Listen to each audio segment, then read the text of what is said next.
Russian Deputy Foreign Minister says there is a positive development in talks with the UN atomic watchdog about creating a security zone around the Zaporizhzhia nuclear power plant that would prevent it from being damaged.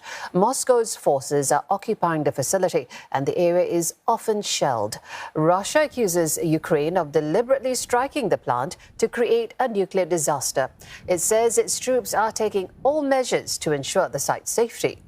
Meanwhile, Ukraine is racing to restore power supply across the country after Russia's latest barrage of missiles targeting energy infrastructure.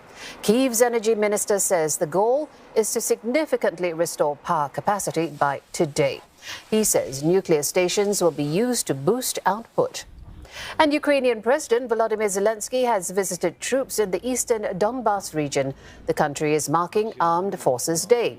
Mr. Zelenskyy made a trip to the frontline city of Slovyansk, where Russian forces have been pressing their offensive for months. He says the combat zone has become larger and the fighting more difficult.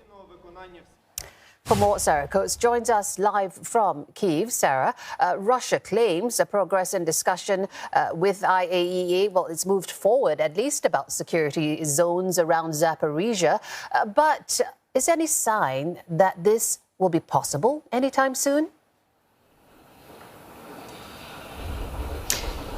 Yes, hello there, Jill. Well, as we know, Zaporizhzhia is this place down in the southeast here of Ukraine, which has really been at the heart of so much global concern since Russia's invasion of this country.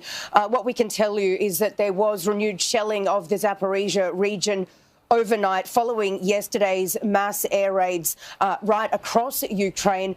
And of course, this is the region that, as you mentioned, houses this nuclear power plant, which has got the global community really worried. As you said, Russian forces have been holed up inside this facility for months on end now. They've been storing weapons, ammunition and those sorts of things inside a very sensitive complex.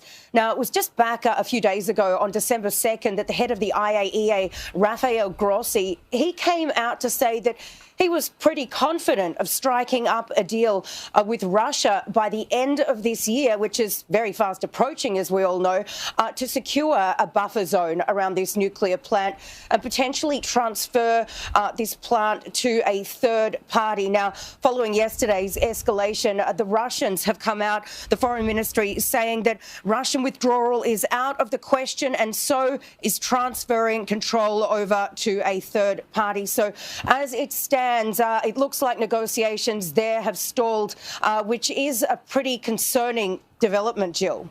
Yeah, indeed. We also talked earlier about Ukrainian President Volodymyr Zelenskyy visiting his troops in the eastern Donbas region today. How's the war developing on those front lines?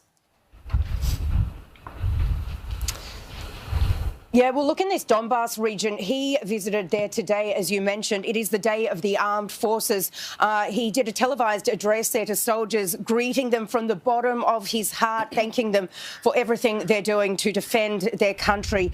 Now, this, as you said, is the front line of the war. It's known there in Bakhmut as the meat grinder, just due to the absolutely horrific conditions that we're seeing, really reminiscent of the war, World War I. We're seeing frozen trenches. We're seeing heavy artillery and tanks. Now, most of the residents of Bakhmut have fled just due to this incessant shelling of this region. Now, just a few days ago, Jill, the US did come out to say that due to these freezing conditions, these Arctic conditions we're seeing here in Ukraine at the moment, that they expect fighting to somewhat stall, although our intelligence here on the ground has painted a bit of a different picture, saying that due to these freezing conditions, it will then cause the ground to harden and freeze over, which could see Ukraine potentially push the Russians west, or on the other hand, which is obviously a scenario we don't want to see,